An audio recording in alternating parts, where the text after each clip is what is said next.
going to cover off what exactly happens with hearing loss, what challenges are associated with hearing loss, and then, of course, we'll break down what sorts of technologies are available to improve the situation. We'll also discuss the individual nuances of each given microphone, what makes them a little bit different, and where they're a little bit unique depending on the situation that we're going to go into. So without further ado, we're going to jump straight in. For us and myself, really, the next slide after this slide is probably the most succinct way of expressing exactly the challenges associated for someone with a hearing loss and what barriers actually are pretty much in front of them when they're trying to communicate within more dynamic situations. So of course that leads very nicely to the holistic approach. All I mean by this is hearing aids alone are not the answer. You need a full hearing solution around an individual, especially for those that have those dynamic lifestyles. But it wouldn't be a James Cooney presentation if I didn't start off with Dr. Mark Ross, who was an audiologist with a hearing loss. I'm not going to go through all his quotes. However, the top one being, if all conversations took place at no more than 1 meter in distance in a quiet, non-reverberant room, assistive listening devices wouldn't be needed. However, we all know and appreciate that that is not real life. Real life is really noisy, it's really indifferent, and that's exactly why hearing aids start to struggle. But of course, we'll break down a little bit more in terms of the science, and to answer the question, why are hearing instruments not enough? I work for Phonak, which is a hearing aid manufacturer. When we, of course, express our hearing technology just on the hearing aid alone, we talk about how wonderful it is. So if we're doing that, why on earth is it still not enough? This comes down to physics. So your critical listening distance of a given microphone, regardless of manufacturer, so this is not specific to Phonak as a weakness, it is microphone technology. Unless there's a radical new design in microphone tech, we're all going to have the same limitations, and that's because of physics. So at 1.5 meters, that is your critical listening distance. Anything outside of that critical listening distance bubble, all that fabulous technology that we talk about as hearing aid manufacturers, kind of goes out the window. At 3 meters, we lose 50% of our speech intelligibility that we once had in our critical listening distance bubble. At 4.5 meters between speaker and listener, again, we're losing around about 76% of speech intelligibility. However, I do need to put a caveat to this because it involves physics, so let me express it correctly. As long as there's enough energy in someone's voice to carry a certain level of distance to penetrate the critical listening distance bubble, then we're all good. The hearing aid technology will do its thing and everyone can hear it nice and well. However, you might find someone slightly soft-spoken versus someone with a lot more energy in their voice, then of course you're going to hear them nice and clearly versus someone that's not. So I'm not at all making the claim that if someone's standing 1.5 meters away, you are not going to hear them. Absolutely not. That is not the claim at all. It's just about the different challenges and just to succinctly paint a nice conceptual picture of what we're dealing with when we look at hearing aids and how they kind of work. So why exactly is Roger important other than distance? So we've already outlined that we lose speech intelligibility depending on distance between, of course, speaker and listener. Another huge challenge is background noise. In fact, 31% of individuals kind of report that they've never been happy listening in background noise. That's probably because that critical listening distance, let me go back 2 seconds, is a dynamic distance. It changes depending on the environment we're in. i.e., if I am in a noisy meeting where there's loads of mini meetings happening around me, and I'm of course trying to just have my meeting within my immediate vicinity, my critical listening distance will shrink, mainly because there's background noise and competing signals within the environment. So of course, the 1.5 meters might drop to 1 meter. If we went to a noisy restaurant to have a meeting or whatever it would be at that stage, that again will create that critical listening distance shrink. From our side, I don't want to say nightclub, but that's a really bad example for this purpose, but just again to bring it home, if I'm in a noisy pub or where there's music, things like that, My critical listening distance might be 0.5 meter. It could be as small as that. So again, it's just important to understand that these curves, if you will change depending on the given situation you're in. So of course, the two biggest barriers associated with a hearing aid is the level of background noise alongside the distance between speaker and listener.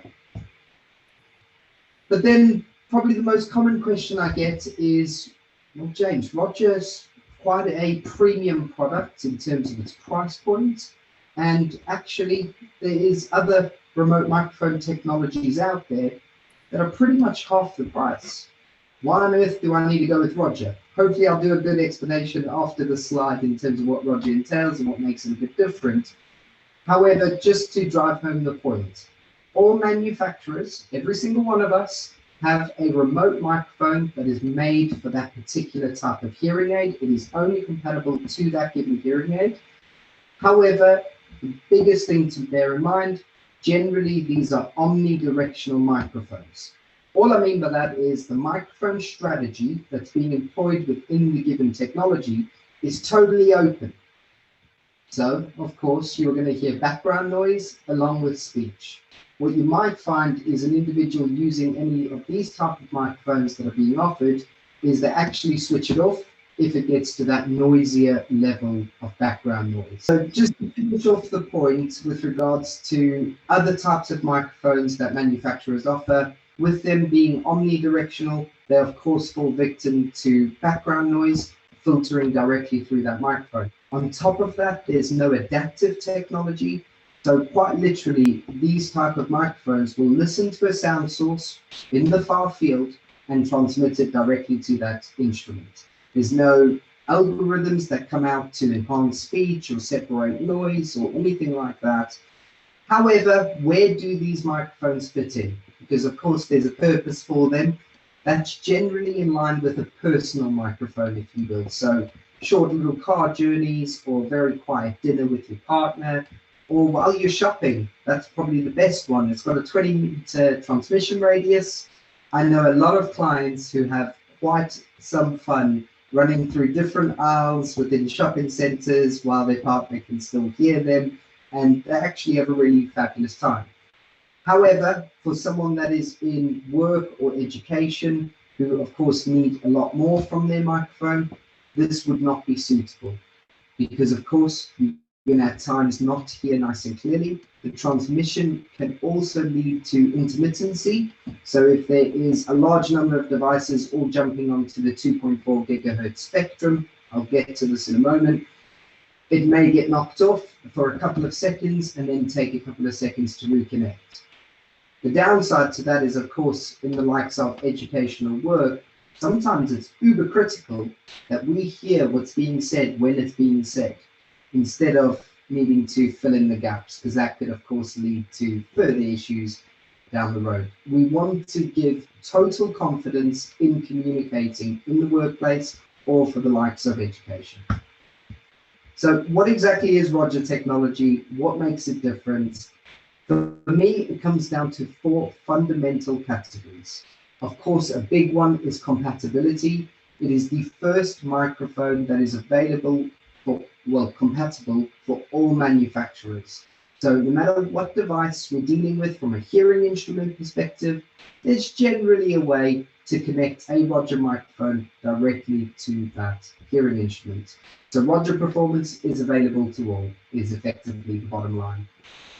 The next one we're going to cover is transmission, directional microphones, and adaptive behavior. So we're going to kick it off with transmission, just to break that down into further information. It runs on 2.4 gigahertz wireless protocol. What does that actually mean? It means something, but actually not a lot, and if not, nothing. What I mean by that is every device uses 2.4 gigahertz. It's a wireless transmission mechanism that was gifted to the world from the Army.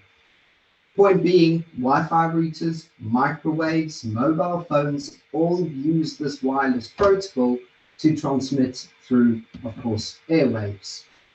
Where Roger's a little bit different, whilst we use the infrastructure, it's what we do with that infrastructure that makes the difference. So it transmits our signal 3 times from the transmitter to the receiver, between, of course, the 2.4 gigahertz bands. Really important feature is the automatic frequency hopping.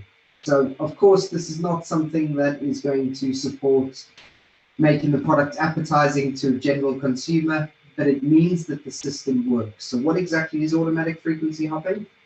Let's picture a environment where we've got a load of servers, we've got Wi-Fi routers, and BT is really bad for it. They have a great signal transmission, but they take up a huge array of channels to achieve that. So any devices that are trying to jump onto the 2.4 gigahertz spectrum within the near vicinity are all competing for a channel. So of course, like I've already mentioned, the partner mic might fall victim to some form of intermittency, where Roger will not. Due to the fact that we send out 3 signals, which hopefully this animation will showcase in a moment, we have a Roger Select with a hearing instrument and an integrated receiver on the right. We've got our signal being sent 3 times across the particular channels that we're using in this example. One of those signals are not getting through to the receiver. The receiver will then send a signal back to the transmitter to say something is not right with this particular channel, and as if by magic, it automatically changes the channel that it's sending on to ensure that all 3 signals are sent directly to that receiver, which I think is really important, especially when we are going into more of these environments where everyone has a mobile phone in their pocket, as I've mentioned, servers or Wi-Fi routers or anything like that. For any of you eagle-eyed veterans out there, you might have spotted the secure line aspect. Roger's system is totally tap-proof. So if anyone was to try and listen to a conversation that is occurring using Roger technology, they're going to have to go through a lot of work. Other microphones are totally open, so you can actually tap into those conversations if you wanted to or desired to. However, again, this is just about peace of mind. So from a performance perspective, we know that the signal is going to get through to the receiver, and if it's not, it's going to point to a problem that we then will resolve automatically in real time in split seconds. We're talking milliseconds where that channel will change. And then, of course, you've got the secure line aspect, should that be important to any particular situations that, of course, our clients would be in. And directional microphones. So directional microphones, all we mean by directional really is a polar plot of a microphone, and where is the bias? Is the bias forward facing? Is it backwards? Is it to the right? Is it to the left? Does it have the capabilities of being dynamic and all of those things at once? That's where directional microphones come in. However, for the point of this slide, directional microphones, all we're trying to say here is our microphones are not omnidirectional. They're not going to just pick up the total soundscape and transmit it directly into that instrument. It has directional microphones to zone in on a particular individual or a group of individuals to ensure that you hear them nice and clearly, whilst limiting or attenuating any background noise around the peripheral. Directional microphones are fabulous, but of course they too will get saturated by high levels of background noise, which generally sits at about 78 dB. So actually we need something more. And that's where the adaptive behavior of Roger comes into it. So all we mean by adaptive, the system will continuously scan and measure the noise floor at the transmitter level. It will also measure the voice acoustics of what's going on with my individual voice versus a colleague of mine. And of course, then it will make slight adjustments to ensure that it's nice and audible above the level of background noise. The next slide will be a little bit techie, so I do apologize, but for anyone that is interested in how the system works, this absolutely pretty much explains it. On the left, we are using only directional microphones. On the right, we are plotting the directional microphone output along with the adaptive behavior / advantage.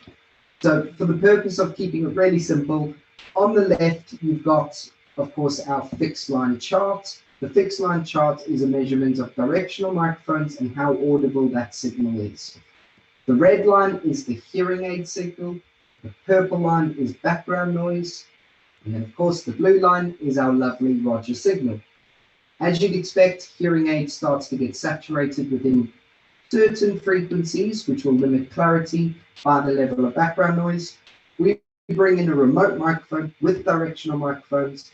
It, of course, limits that background noise and it transmits clean speech directly into the instrument. However, that is a line graph. It's a physical point that's being made. But as we all know, sound is not like that. Sound is adaptive. It always changes. There's impulse sounds. Life is really, really noisy. And of course, a fixed state measurement is not going to showcase that. And that's where I ask you to look to the right, where we've got the physical. We're showing the physical movements in real time, and that's the shaded areas in the background. So again, just for the purpose, it's got the red line being our hearing instrument signal, purple or line or shaded area will be our background noise, and then of course blue is our Roger signal being the shaded and the line graph. What you will notice is even the Roger signal gets saturated by the level of background noise, i.e. the shaded purple area starts exceeding the blue fixed line of Roger, which is our directional microphones. That's where the adaptive behavior within Roger comes in. It enhances speech, reduces noise further to give us a fabulous signal to noise ratio of 20 dB. That will be the maximum setting of Roger to ensure clean, clear audio going across directly into those hearing instruments. I appreciate that is slightly a bit more techie, but it does really showcase why you need both technologies. It's not just about directional microphones. It's not just about adaptive technology. It's combining both of those things together, which is going to, of course, give us fabulous results, especially in those dynamic situations. And of course, what good would it be to create such an amazing microphone if it was only available to Phonak wearers? That's absolutely where Roger is different. It's compatible with every single instrument on the market, pretty much. And of course, you do need a receiver to link up with that given hearing aid, but you can access the full potential of Roger technology and performance, no matter what you've got on your ears. A really nice one for me is, without a doubt, how we engage with other types of technology, whether it be audiobooks, laptops, mobile phones, interactive whiteboards, should that be something that's used in an office or education or even voting technology. Our Rogers, in our packaging, you get loads of different cables for different options, if you will, optical cable, 3.5mm jack, as well as the physical docking station. So of course, point being is all of our microphones as a core feature allow you to connect up to multimedia devices. It's just about how we connect up, which is always important. So just as a little recap, transmission, we've had a nice chat about that with regards to automatic frequency hopping, 3 signals being sent over, and of course it being a secure line. You've got highly sophisticated and fairly aggressive directional microphones being employed within Roger systems. And then on top of that, we use our adaptive technology to enhance speech and separate noise further. And of course, it being fully compatible with all manufacturers. So that's great. That's fabulous that I've shown you a lovely graph of how Roger works, but what actually does it mean with regards to a speech test score or anything like that in situ? So running a test with individuals wearing Phonak hearing aids, utilizing a Roger system, or competitor hearing aids with their given remote microphone, as an example. In quiet, there's no difference. Absolutely, it's marginal. Absolutely marginal. I'd be totally happy with that. And if, truth be told, if all you're trying to do is overcome a quiet situation with a little bit of distance, maybe 6 or 7 meters, you're probably okay going with a normal remote microphone. It'll perform as well as Roger does. Because of course, as the noise level increases, that's where Roger performance starts to tear away. So at 65 dB, you'll quite quickly notice that Roger's signal is maintained. At 75 dB, again, huge difference between that overall performance that's being offered. And if you're a bit more visual, like myself, I'm definitely a visual type of dude. So that being said, you've got your remote microphone at the top, which again is those Omni microphones, and just at the bottom you have our Roger speech signal. Just for the purpose of the test, it's in the far field, so 4 meters between speaker and listener. The point being, you can quite easily see how messy one signal is versus how clean and succinct another signal is. And that just, in terms of your listening efforts, will be reduced when you're using Roger versus a remote microphone, so you're not having to listen to it.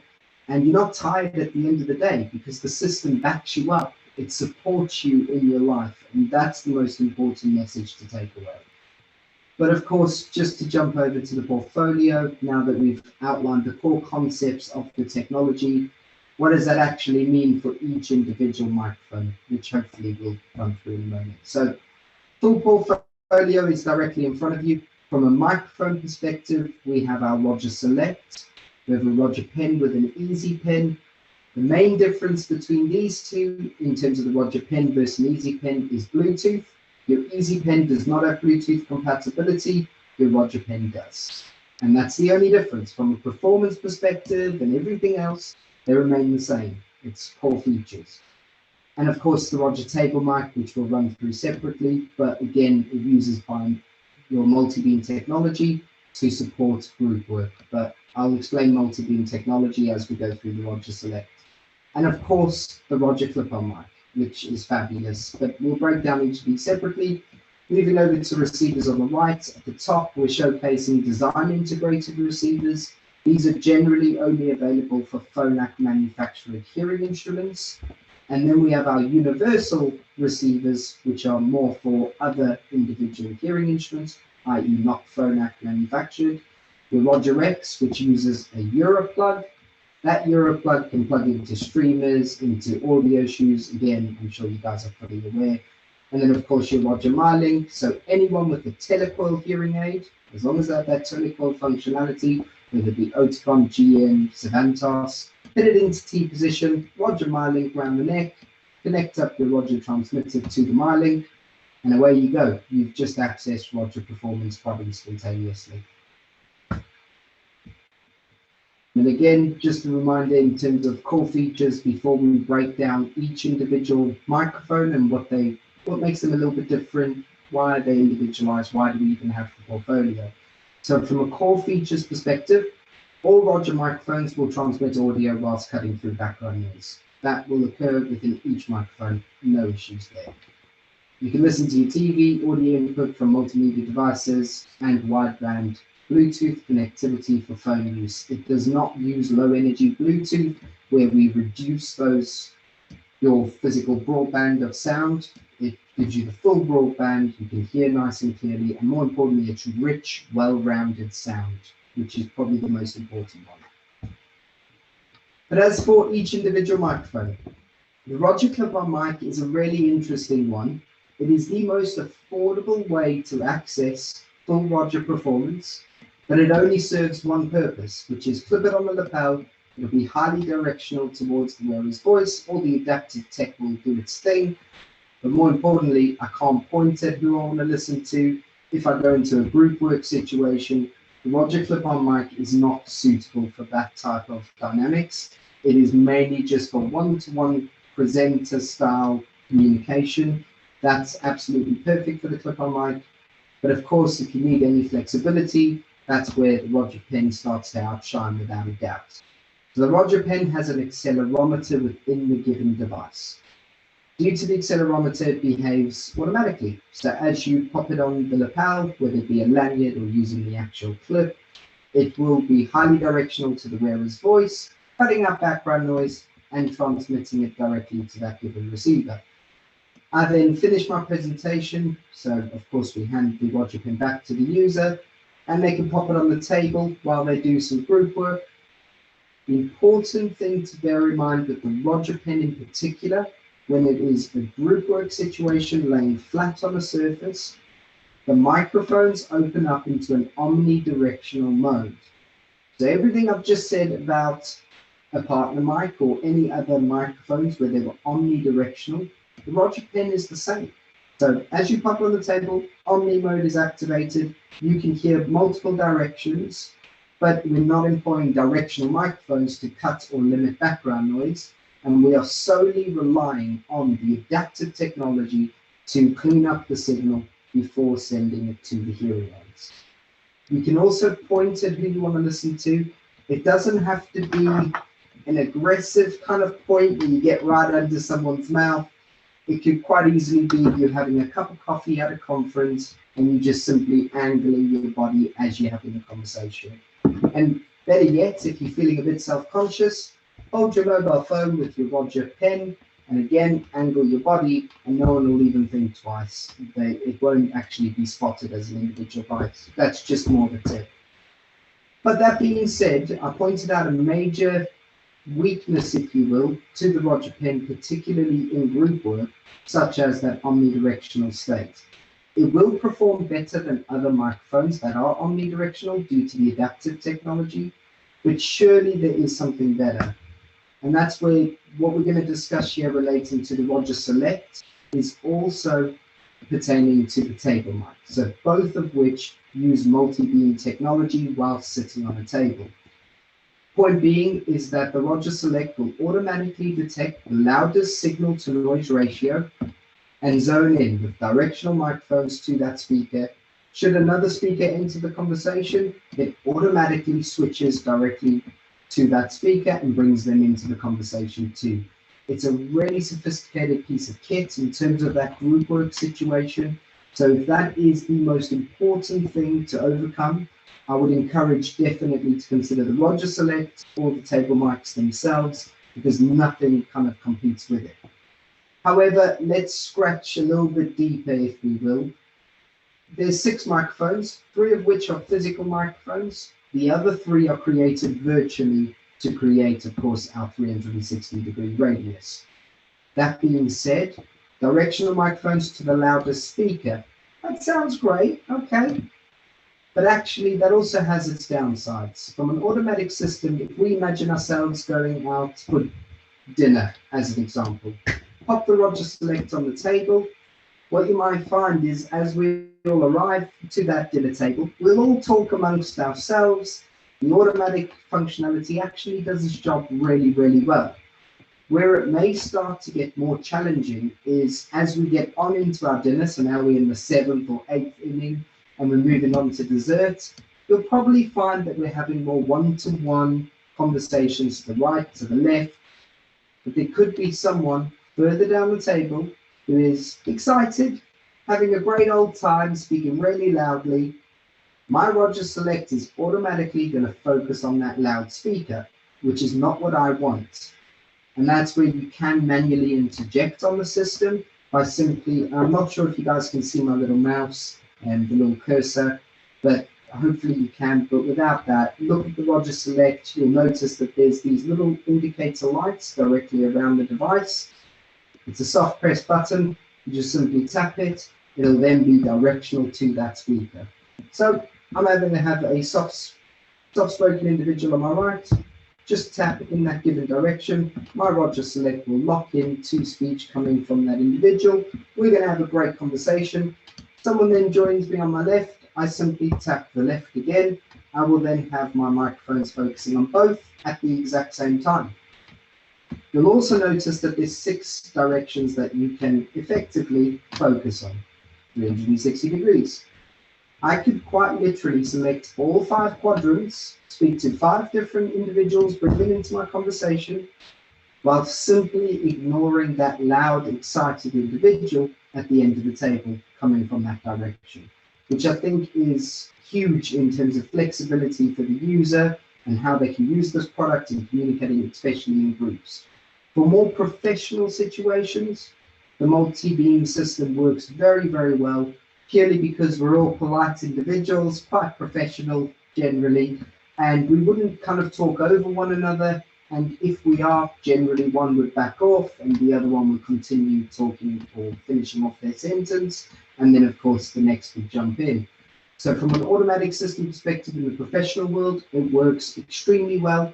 But of course, it's nice to showcase that added flexibility, maybe perhaps over lunch or something like that, where that issue starts to arise, where maybe someone at another table is speaking quite loudly. You might just want to cut that out and just focus on your table. All I mean by that is pop the Roger Select towards yourself, select directly in front of you all 5 quadrants and completely ignore the backside. So you can have the bias going directly in front of you. Again, the world's your oyster with multi-beam technology. In that way, you have total flexibility, which is awesome. Roger Select also has got an accelerometer. So as you lift it up and pop it on your lapel, it'll be highly directional to the wearer's voice too, which is awesome. And again, just a little animation in terms of how multi-beam technology works in real time. As a speaker kind of starts talking, the multi-beam technology recognizes that, locks in with directional microphones, and again, in real time, shifts to the next individual within milliseconds, as of course, that's the loudest signal to noise ratio from that direction. I'm not sure if the video is going to work, but I'm going to give it a go. And it probably is, again, this is more of a social video, so do bear with me. But of course, this could link into any kind of categories that we wanted to. This is just showcasing how it actually works.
So I'm going to pause the video there because it pretty much covered everything that generally would need to be covered from the video for our perspective. But that being said, just to kind of point out a few things, and probably my favorite part is when the individual's partner is popping the shopping into the boot and our hearing aid wearer is jumping into the passenger seat, getting ready to jump in the car. At that point, generally communication would cease to exist if there was no Roger system, and it would have to then be sentence put on pause or conversation put on pause before we jump in the vehicle together. However, let's talk about that in a real world situation as we go to work, or of course for uni or anything like that. You may find that actually we can't break communication. I might be packing a shelf, still trying to talk to you, and that barrier is effectively where an individual will have to say, I can't hear you, or they'll just feel subconscious, they won't say anything, which is probably worse, because of course then they kind of say, well, it's my fault, and they start to withdraw. And that's the biggest challenge that we have with anyone with a hearing loss, going out there and leading that normal life, because they absolutely should. There's types of technology that quite literally remove the most simple barriers that are available to us, which I think is absolutely testament to the product itself. Now, just for the next portion, I'm going to kind of showcase where Roger's going and what you might start to see coming into the field by introducing a concept which is Roger Direct. Roger Direct removes the need for an external receiver being plugged in to our hearing aids. This is going to be Phonak specific only, or let me rather say Sonova specific only. We of course support Advanced Bionics, cochlear implants. We have Unitron, which is a sister brand, and then we have our Phonak hearing aids. All three brands are offering this Roger Direct system with their latest hearing aids. So it will take some time to filter through. As an example, the NHS will be on to newer technology probably in the next year in terms of introducing Roger Direct, and that's when it will become a little bit more mainstream. So I'm not going to spend too much time on this, but it's just going to give you a good insight, and then of course when you come across it, you won't be surprised, and you can just give Ian Sister a call and say, right, I've had my first one, let's work this out. And absolutely that's where it all comes in. So without further ado, of course, we're talking about Phonak Paradise being the latest platform. With that being said, Marvel, Paradise, Unitron Next, as well as Marvel CIs, which is Advanced Bionics, are all compatible with Roger Direct. So what exactly is it? It was all about reducing complexity. So we know that Roger systems can be quite complex. You quite literally have loads of manufacturers with their given hearing aids that all connect up to our system, each using a different method to connect to. Now, there's generally big six manufacturers in terms of the hearing instrument side, but that being said, they have various models, various platforms, which all create their own unique method of connection. So, of course, it's extremely complicated and it gets a little bit wishy-washy of which receiver do I need, what exactly do I actually require to make this work.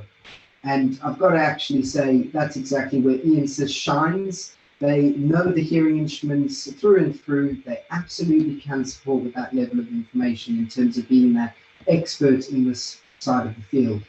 But that being said, they have full support from manufacturers. So should they not know, dare I say, on the off occasion, by all means, they will have that relationship to lean on to say, hey, could you help me with this? We really need to ensure that we get this right.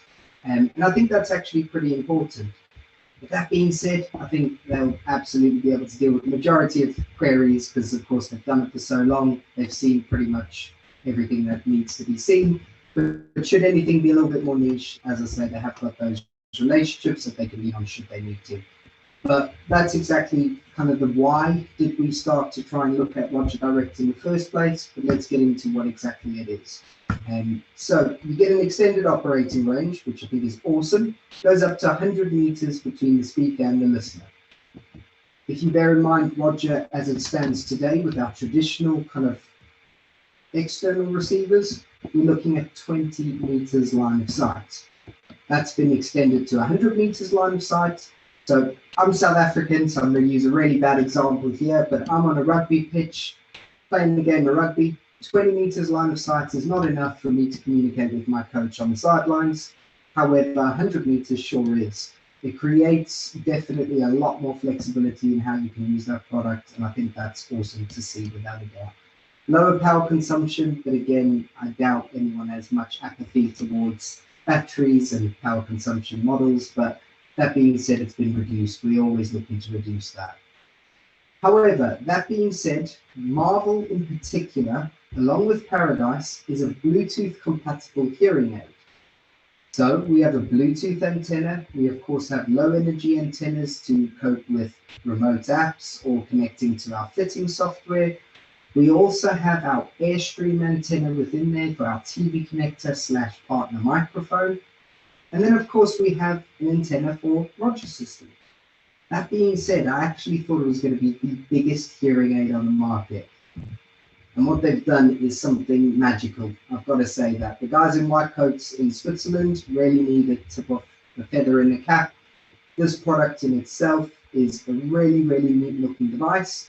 And what's better yet, should someone want to use Roger, they no longer need to make their lovely small little hearing aid any bigger than it is, which I think is a huge step forward in terms of accessibility, number one. Number two, of course, from a just simply aesthetics perspective, and of course our users would sit there and say, well, I don't even want to use Roger because I have to wear this thing around my neck, or I don't want to use Roger because I've got this lovely large integrated receiver that needs to plug on.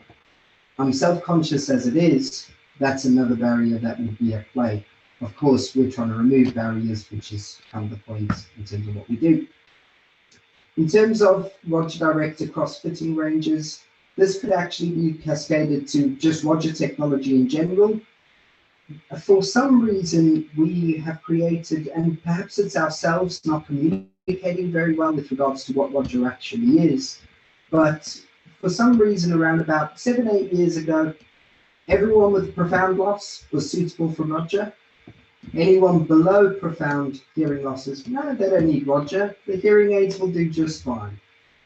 I'm here to put that myth to bed effectively. It's got nothing to do with the type of hearing loss that someone has.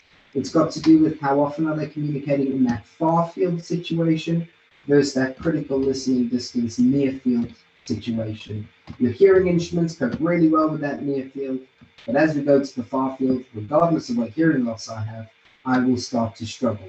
And that's kind of the message here. What exactly do I mean by Roger Direct? Do I still need a receiver? Yes, you do. Still, a receiver will be required to carry out, so whether it be a Roger X itself or an IN variant transmitter, which I'll get to in the next slide, don't panic too much. But for the purpose of what it actually is, you would be required to install a receiver directly onto a compatible product, whether it be Marvel or Paradise, which I think is generally what you're going to see, more likely Marvel going more mainstream. So that said, quite easily done. You would require a Roger installer, which is this little black circular looking device. And these will be provided free of charge. So all that would be required is a simple online module needs to be completed. I'll tell you a little secret, the modules are really, really easy, super easy. In fact, they take 10 minutes and you're done. Once that's been completed, you get in touch with either Insist, and of course they'll then reach out to ourselves and we'll arrange for free of charge installers to be sent out to everyone. That being said, the way this works, I'll need a Roger X. Just go to the video. I'll take a Roger X with my installer and my lovely shiny Marvel hearing aids. I will switch off both hearing aids before I begin. I'll pop my Roger X directly into the top of my installer, switch the installer on, and I will then switch on one hearing aid only and pop it directly onto that installer pad. You'll see the light starts blinking green. It'll then go to a solid green, and you'll also notice that the light underneath the Roger X went out. That's to showcase that the receiver is no longer being housed in the actual Roger X itself and has now been wirelessly installed directly onto that hearing aid. That Roger X is now effectively an empty shell. It cannot be used as a normal receiver anymore because, of course, we've effectively uninstalled it from the Roger X and installed that technology directly onto the Marvel product itself. Do you throw away these Roger X's? I would encourage you not to, just because you can uninstall the Roger X from the hearing instrument and put it back onto that Roger X, especially for cases where they potentially are moving to another device that is incompatible with Roger Direct. Again, just providing that ultimate flexibility for our users. And then option 2. So we have our IN variant microphone, which actually houses 2 receivers within the microphones themselves. So since we launched Roger Direct, we have also launched Roger Pen IN. We've launched a Roger Select IN and a table mic IN. As long as it's an IN variant, it will then include the 2 receivers to carry out this installation process this way. The video on this one doesn't go large, I do apologize for that. But in this case, we're using our Select IN. You'll need a little pin tool along with the hearing aid itself that's compatible. You'll switch on the Roger Select. You'll then take your pinhole button with your pinhole tool, pop it in for 2 seconds, which then puts the Roger Select effectively in that installation mode. We'll switch on the hearing aids because they were switched off before we started the process, one at a time, and you'll notice the light blinks green as they draw closer, but actually it goes to that solid green to showcase that the installation is complete. Again, you can uninstall receivers by repeating the process quite literally in the exact same way for IN products. But that being said, for anyone going through access to work or the education system, I would encourage the use of the Roger X's. The main reason being is not from a price perspective. The price of a Roger Pen IN is the same price as getting your 2 receivers with the Roger Pen. There's no difference from that perspective. It's not that I'm trying to upsell to a more expensive option. The main reason being is the flexibility by using those universal receivers. So if I carry out the wireless installation onto a particular hearing aid, in this case Marvel, live my life for 3 years, and then actually now I'm getting some Oticon hearing aids, I can then uninstall my receiver, pop it directly into audio shoes or into the streamer of that Oticon system, and I'll have access to my Roger Pen again. On the IN variant, you're effectively locked into Phonak, because if I uninstall those receivers directly onto my Roger Pen IN, I can only reinstall them onto Marvel, Paradise or the CIs that are marbly. And so that's just something to bear in mind. But of course, I do encourage everyone rather to focus on option one, not from a cost perspective, but mainly from a flexibility perspective and longevity of that system going forward in terms of its universal behavior. So that being said, this is what the portfolio looks like now that we've introduced Roger Direct with our IN variants. You've still got your normal Roger Select, which doesn't house any receivers. You then need to, of course, supply your receivers separately. Or you could opt for the Roger Select IN, which houses the receivers within. Table mic, again, same point being table mic 2 IN would incorporate 2 receivers, and then your Roger Pen with its IN variant. The clip-on mic and the touchscreen mic, which is more our education mainstream product, those two do not offer any form of Roger Direct in terms of an IN variant. It can still be accessed through option one, such as Roger X into the installer, carry out the installation, and I'll then be able to connect up. Point being made is once we've carried out that wireless installation, think of it as normal receivers thereafter. Everything that we do in terms of connecting is all the same. So I can take any Roger Pen and connect up to the receivers once it's been installed. All behavior remains accordingly to what you'd expect. From an additional comfort perspective, I think it is important to cover this.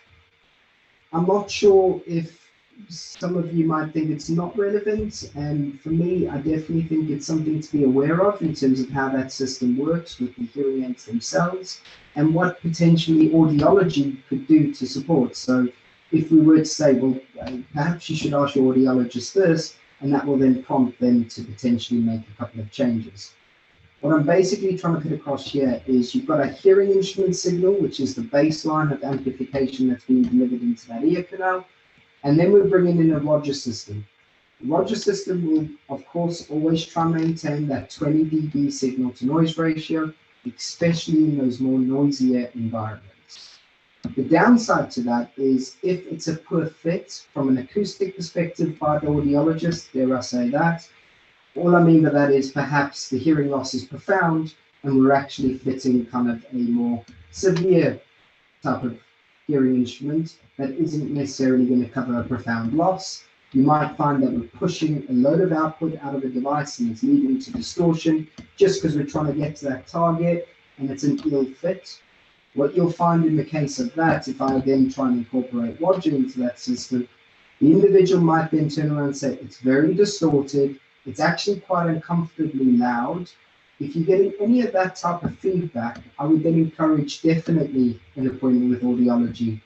That being said, they could opt for a dual adaptive approach if they still want to maintain having that sort of severe hearing instrument itself, even though they're fitting a profound loss. Should they not want to change it to a profound instrument, what you could do in the system is you can bring down the hearing instrument signal and of course then in turn bring down the Roger signal while still maintaining that 20 dB signal to noise ratio. So again, point being, you guys wouldn't need to kind of worry too much about this, but it's more for should that feedback start coming through because of that 20 dB signal to noise ratio that's being employed by Roger. If it's loud, distorted, even if it's peak clipping, so you can hear intermittency or anything like that, that's generally a pointer. But of course, jump on the phone with the insist, do your normal troubleshooting first. I'm not encouraging everyone to go to audiology. But that being said, at least it kind of gives you a bit of an idea of what's actually happening on the hearing instrument side and what could kind of hinder us on our side when we're dealing with this. And it's a simple change in the software. Quite literally one button and make the change, which is awesome. But that is it from me.